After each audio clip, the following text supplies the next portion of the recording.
Afternoon to all of you. जैसा कि thumbnail में आप लोग देख चुके हैं कि फॉरेस्ट गार्ड के लिए अगर किसी ने अभी तक कुछ नहीं पढ़ा, कुछ भी नहीं पढ़ा है, मतलब थोड़ी बहुत ABCD GK GS science maths और हिंदी इंग्लिश की आती होगी, तो आप लोग अगर अभी भी कुछ नहीं पढ़े हैं और लास्ट 48 डेज़ में जैसा मैं बताऊंगी, जिस सोर्स से मैं बताऊंगी, जिस तरीके से पढ़ने के लिए, जितने घंटे पढ़ने के लिए बताऊंगी, वो सारी चीज़ें आपने देख लिया और उससे फॉलो कर लिया। मैं कह रही हूँ आंख बंद करके फॉलो करो। वैसे तो आंख बंद करके किसी को फॉलो करना नहीं चाहिए, बट मैं कह रही हूँ एक बार मुझे आप आंख बंद करके इस स्ट्रैटेजी को अपना के देख लेना।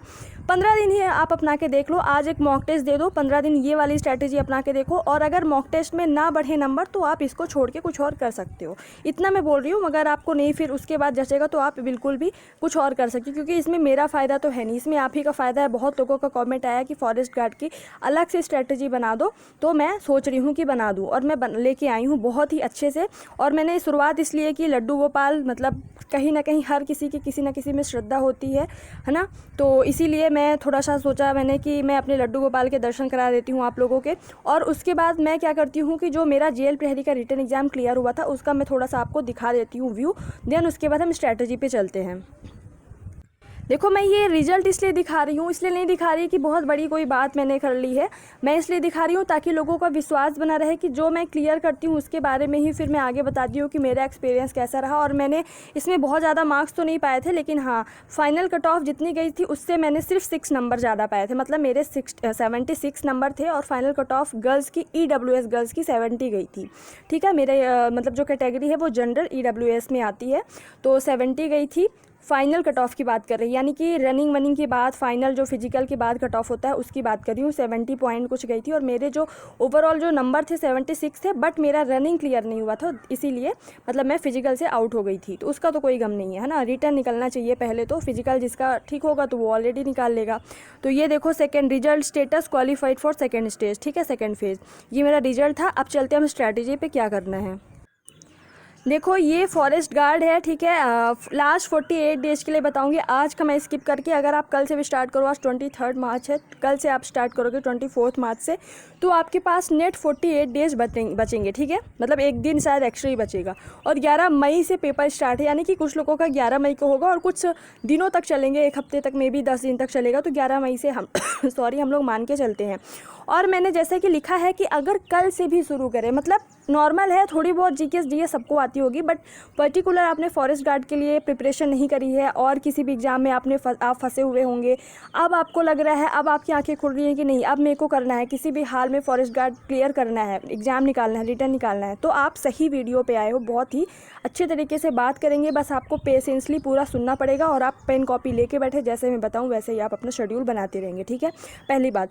दूसरी बात ये है, एक मिनट, कि जिन्होंने ऑलरेडी पढ़ लिया है 50% 70%, जिनका सिलेबस कंप्लीट हो गया है, जिनको कॉन्फिडेंस आ रहा है, तो वो भी इस वीडियो को ज़रूर देखें, क्योंकि इससे वो और बूस्टअप होंगे, उनके मार्क्स और बढ़ेंगे। एक कंपल्सन चीज़ ये है कि आप चाहे टेक्स्ट बुक की टेस्ट सीरीज़ ले लो या फिर आप ऑफलाइन टेस्ट सीरीज़ ले लो, प्रीवियस ईयर के क्वेश्चन ज़रूर आपको सॉल्व करने हैं। वो कैसे करने हैं वो मैं आगे बताऊंगी।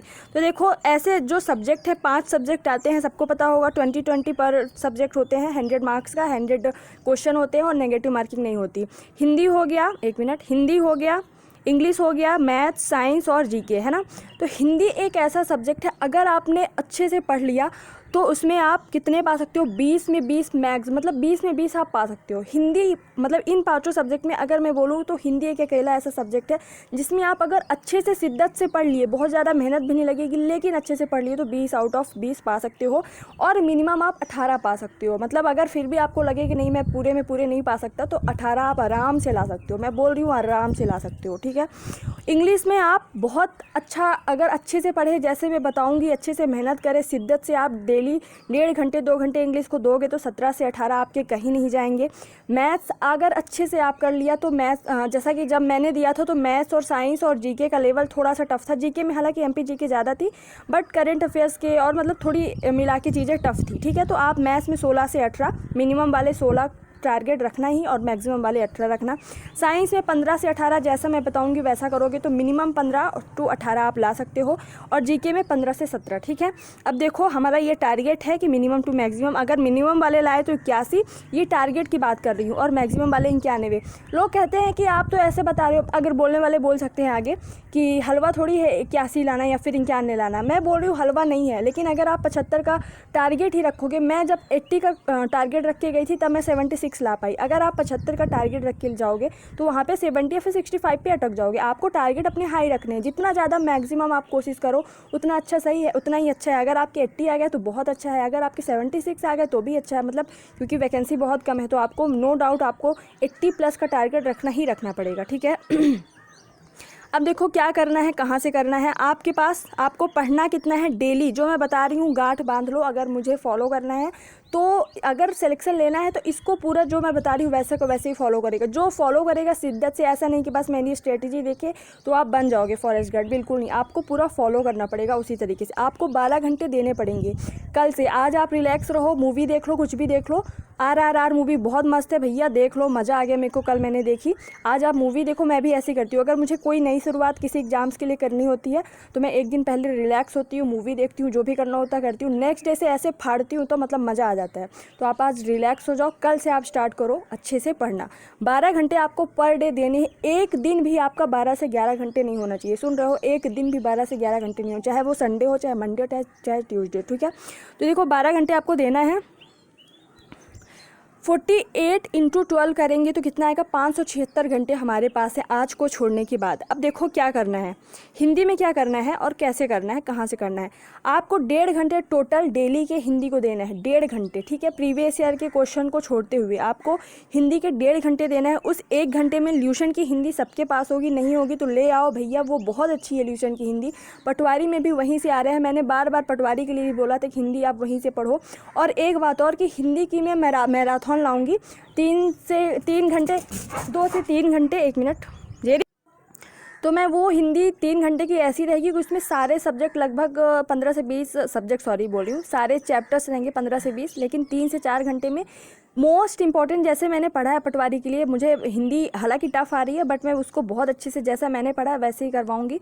हिंदी बहुत अच्छे से करवाऊंगी, मतलब आपको पढ़ना ल्यूसेंट से है, नो डाउट आपको ल्यूसेंट से अच्छे से पढ़ना है। प्लस आधे घंटे शब्दावलियाँ यानी पर्यायवाची, तत्सम, तद्भव, आप जैसे पटवारी का देख ही रहे होगे कितने सारे शब्दावलियाँ आ रही हैं, समानार्थी शब्द और जो विभिन्न तरीके से मतलब समानार्थक शब्द आते हैं उनको, मतलब सारी चीज़ें आपको शब्दावलियाँ पढ़नी है। डेली आधे घंटे शब्दावलियाँ पढ़ना है, डेली 1 घंटे ल्यूशन पढ़ना है।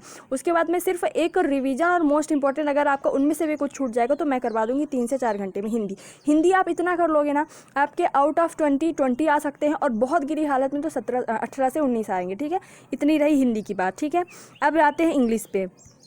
इंग्लिश में भी वही करना है कि आधे घंटे आपको शब्दावली देना है और 1 घंटे आपको थ्योरी देनी है। इंग्लिश में आपको आर्टिकल बहुत पूछे जाते हैं, जेल प्रेरी में बहुत पूछा गया था, और जेल प्रेरी और फॉरेस्ट गार्ड का सिलेबस सेम है, सब कुछ सेम है, तो मोस्ट प्रोबेबली ऐसे ही पैटर्न उसमें भी रहेगा।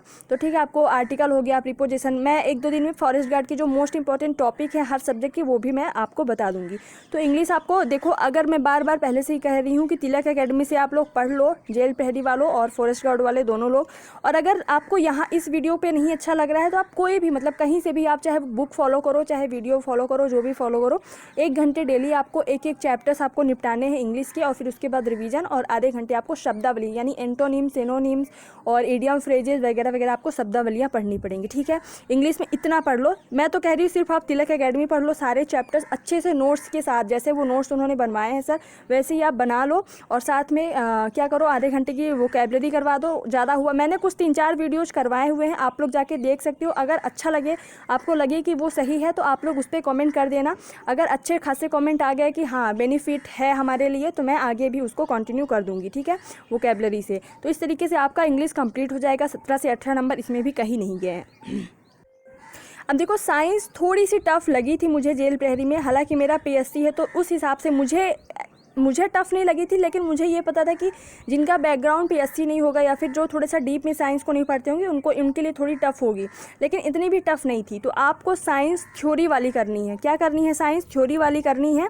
एकदम अच्छे से करनी है, आपको भटकने की ज़रूरत नहीं। सिर्फ आप ल्यूसेंट की जो थ्योरी वाली साइंस होती है उसको पढ़ो और 1 घंटे ऑब्जेक्टिव लगाओ, क्योंकि जो थ्योरी में नहीं रहता वो ऑब्जेक्टिव में रहते हैं, इंक्लूडेड रहते हैं, ठीक है। तो आप ऑब्जेक्टिव लगाओ। और साइंस की मैंने बायोलॉजी की कंप्लीट मतलब कितने होंगे क्वेश्चंस, 500 के क्वेश्चन मैंने बायोलॉजी के कंप्लीट ऑब्जेक्टिव करवा दिए हैं। आप लोग वहाँ पे जाओ, आप लोग पूरा कंप्लीट देख सकते हो बहुत ही कम टाइम में। 3 वीडियो हैं और 3 वीडियो में 500 क्वेश्चंस कंप्लीट हो गए हैं विथ एक्सप्लेनेशन। अगर अच्छा लगे तो कमेंट करके ज़रूर बताना, तो मैं उसके बाद केमिस्ट्री और फिजिक्स के करवा दूंगी। आप पहले इतना आपका टारगेट होना चाहिए साइंस का, 30 दिन में आप इतना कर लो, ठीक है। 30 दिन में आपको थ्योरी प्लस ऑब्जेक्टिव करनी है, सिर्फ 30 दिन में दे रही हूँ। 48 दिन आपके पास टोटल है। आपको कल से 30 दिन तक आपको साइंस में करना है 1 घंटे थ्योरी प्लस ऑब्जेक्टिव। जिस दिन 30 दिन कंप्लीट हो जाएंगे मैं फिर एक वीडियो लाऊंगी 15 दिन में कि आपको उतने दिन में फिर अब अलग से आपको साइंस के लिए क्या करना है। पहले अब मैं टास्क दे रही हूँ कि आपको इन 30 दिनों में सिर्फ इतना करना है, ठीक है। एमपी जीके, देखो जीके में एमपी जीके का वेटेज बहुत था, 7 से 8 क्वेश्चन एमपी जिससे पटवारी में भी आ रहे हैं और एमपी जीके मेरे जेल प्रहरी में भी आई हुई थी, 7 से 8 क्वेश्चन। तो आपको देखो एमपी जीके मेरे पास जो बुक है बहुत अच्छी है, टीएमएस टाटा मैकग्रा हिल की ऑब्जेक्टिव बुक है, लेकिन उसका एक्सप्लेनेशन बहुत अच्छे से रहता है, तो आप वो ले सकते हो। लेकिन अगर आपके पास नहीं है तो ज़रूरी नहीं कि आप वही बुक लो। अगर आपके पास नहीं है तो कोई भी एमपी की बुक होगी, महावीर होगी, पुणेकर होगी, कोई ना कोई बुक तो होगी, तो आप उसको एमपी जीके को एकदम रट डालो, ठीक है। एमपी जीके को आपको 1 घंटे देनी है, ठीक है, एमपी जीके को, और 1 घंटे देने हैं ल्यूसेंट के जीके को। कंपलसरी है, ल्यूसेंट के जीके आपको डेली 1 घंटे देने हैं। पहले आप हिस्ट्री कुछ दिनों में एक हफ्ते या फिर 10 दिन में हिस्ट्री कंप्लीट करो, देन उसकी ज्योग्राफी, पॉलिटी, इकोनॉमिक्स, विविध पोर्शन, मतलब पूरा आपको ल्यूसेंट चार्ट डालना है जीके के लिए। और 1 घंटे आपको डेली एमपी मतलब एमपी ऐसे करो कि घोट के पी लो, ठीक है। इस तरीके से आपका जीके अगर इतना कर लिया आपने तो आपके आराम से 16 से 17 15 प्लस ही रहोगे। 15 प्लस जीके में जाना बहुत बड़ी बात है। जो मैं कह रही हूँ वो आप ब्लाइंडली फॉलो तो करो, इसके लिए मेहनत चाहिए होगा, इसके लिए अंदर से जज्बा चाहिए होगा। अगर आप कर सकते हो तो आपको डेफिनेटली एक सीट तो पक्की हो जाएगी, लेकिन आपको करना तो पड़ेगा। फिर आते हैं किस पे, मैथ्स में। 1 मिनट,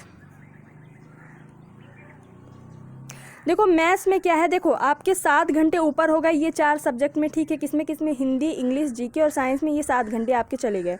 बचे, मैंने टोटल 12 घंटे बताया, ठीक है। बचे कितने हैं, 5 घंटे। ये 3 घंटे अलग करो, ये 2 घंटे अलग करो। ये 2 घंटे में क्या करना है आपको, 1 मिनट, देखो शायद आपको दिख कम रहा है ना।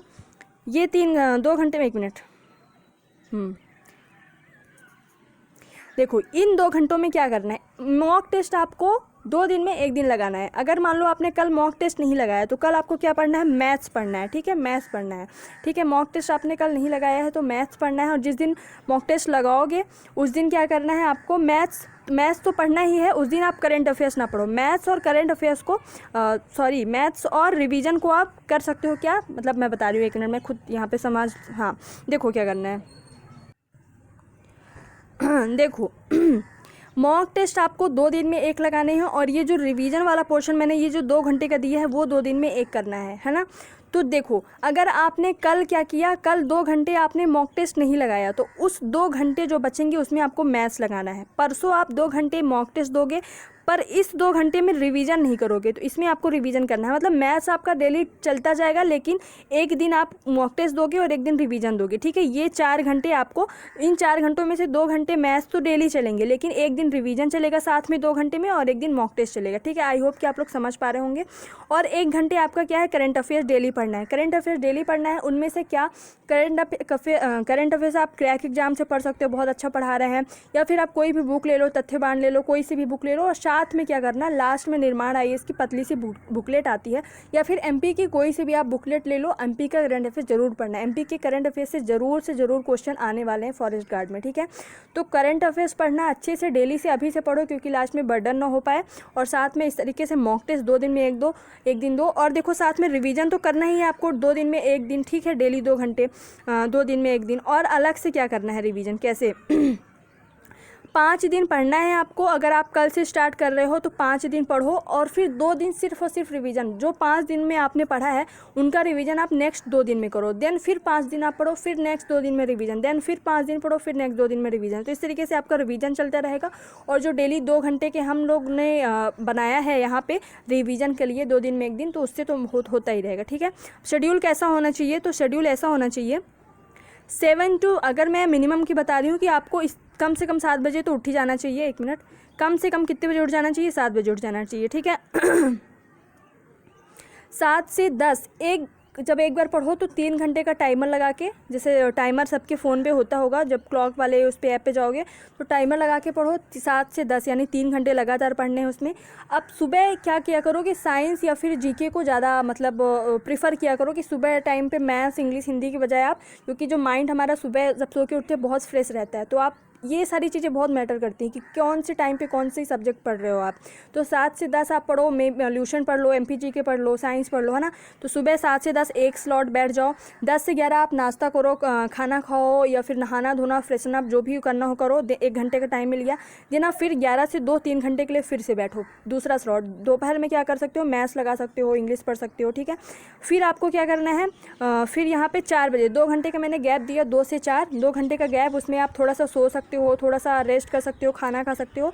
देन आप 4 से 6 फिर से पढ़ो। 4 से 6 में आप इंग्लिश पढ़ सकते हो या फिर मॉक टेस्ट दे सकते हो या फिर रिवीजन वाला दिन तो रिवीजन दे सकते हो, ठीक है। फिर उसके बाद 1 घंटे आप गाना सुनो, अपनी हॉबी को फॉलो करो, मतलब जो भी आप है आपकी हॉबी हो सकता है, किसी को म्यूजिक सुनना पसंद हो, किसी को रनिंग करना, किसी को एक्सरसाइज करना, किसी को डांस करना, जो भी है आपको हॉबी फॉलो करनी है 1 घंटे, ठीक है। मूवी देख लो, जो भी करना है करो, 1 घंटे में आपको जो भी करना है कर सकते हो। देन 7 से 10 बजे तक फिर से आपको बैठना है, ठीक है, 3 घंटे के लिए, ठीक। इस तरीके से आपका डेली हो गया। और फिर 1 घंटे और बचेंगे, ये टोटल 11 घंटे हो गए। 1 घंटे और 11 से 12 बजे तक आप करंट अफेयर्स दे दो सोते टाइम। इस तरीके से आपका 12 घंटे का शेड्यूल हो गया और आपने साथ में अपनी हॉबी भी परस्यू कर ली, आपने साथ में कुछ देख भी लिया साथ में। मतलब ऐसा नहीं है कि सिर्फ पढ़ना, इसमें एन्जॉयमेंट भी हो गया। इस तरीके से जब आप हर चीज़ साथ में करोगे ना, डेली का 12 घंटे पता भी नहीं चलेगा और बहुत ही ज़्यादा प्रोडक्टिव आपका दिन होगा, है ना। तो प्रोडक्टिविटी अच्छी होना चाहिए। अगर आप इनपुट 5 आवर का दे रहे हो तो आउटपुट भी 5 आवर ही होना चाहिए। अगर आप ऐसा नहीं होना चाहिए कि इनपुट आप 7 घंटे पढ़ रहे हो लेकिन आउटपुट उससे केवल 5 घंटे, तो फिर वो आपकी प्रोडक्टिव डे नहीं होगा, ठीक है। तो आपको ऐसा पढ़ना है कि हर एक तरीके से बैलेंस्ड हो, ना ही बहुत ज़्यादा पढ़ाई और ना ही बहुत ज़्यादा मतलब एन्जॉयमेंट, ठीक है। तो सबको साथ में लेके कम से कम 12 घंटे तो अब मेहनत करनी पड़ेगी क्योंकि सीट बहुत कम है तो आपको। लेकिन हाँ, आपके अंदर अगर जज्बा है तो ज़रूर आप कर सकते हो जिस तरीके से मैंने बताया है। बस एक सोच पे टिके रहो और सारी चीज़ें, अगर आप मेरे से जुड़े रहोगे तो ज़रूर आपकी सीट पक्की होगी। इसलिए नहीं कि मैं कुछ ऐसा बता रही हूँ कि एकदम जादू है, इसलिए कि मैं आपका हौसला नहीं टूटने दूंगी। मैं जो बताती हूँ बहुत ही ज़्यादा एक्सपीरियंस बेस पे बताती हूँ, लॉजिकल बताती हूँ, सोच समझ के बताती हूँ। तो अगर पसंद आए तो लाइक करना ना भूले, कमेंट करके ज़रूर बताएं कि कैसा लगा मेरा ये वीडियो, मेरी ये स्ट्रेटजी आप लोग कर पाओगे कि नहीं। So thank you so much. जय हिंद, जय भारत।